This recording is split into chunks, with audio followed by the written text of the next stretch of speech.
સુરતમાં વૃક્ષ ધરાશાયી થવાની ઘટનાઓમાં સતત વધારો થઈ રહ્યો છે। સુરતથી આ સમાચાર। વૃક્ષ ધરાશાયીના કિસ્સાઓમાં સતત વધારો થતો જોવા મળી રહ્યો છે।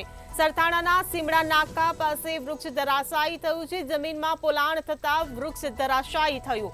બે કારનો કચરઘાણ વળ્યો અને અનેક બાઇકો પણ તેમાં કચડાઈ તો વૃક્ષ ખસેડવાની કામગીરી હાથ ધરવામાં આવી રહી છે।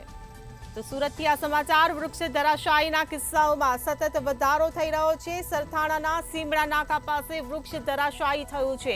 જમીનમાં પોલાણ થતા આ વૃક્ષ ધરાશાયી થયું હોવાનું સામે આવ્યું છે। તો બે કારનો કચરઘાણ વળ્યો છે અને એક બાઇક પણ તેમાં દબાઈ ગયું છે। તો વૃક્ષ ખસેડવાની કામગીરી હાલ હાથ ધરાઈ રહી છે। સુરતથી આ સમાચાર। વૃક્ષ ધરાશાયીના કિસ્સાઓમાં સુરતમાં સતત વધારો થતો જોવા મળી રહ્યો છે। સરથાણાના સીમડા નાકા પાસે એક વૃક્ષ ધરાશાયી થયું છે। જમીનમાં પોલાણ થતા વૃક્ષ ધરાશાયી થયું હોવાનું સામે આવ્યું છે।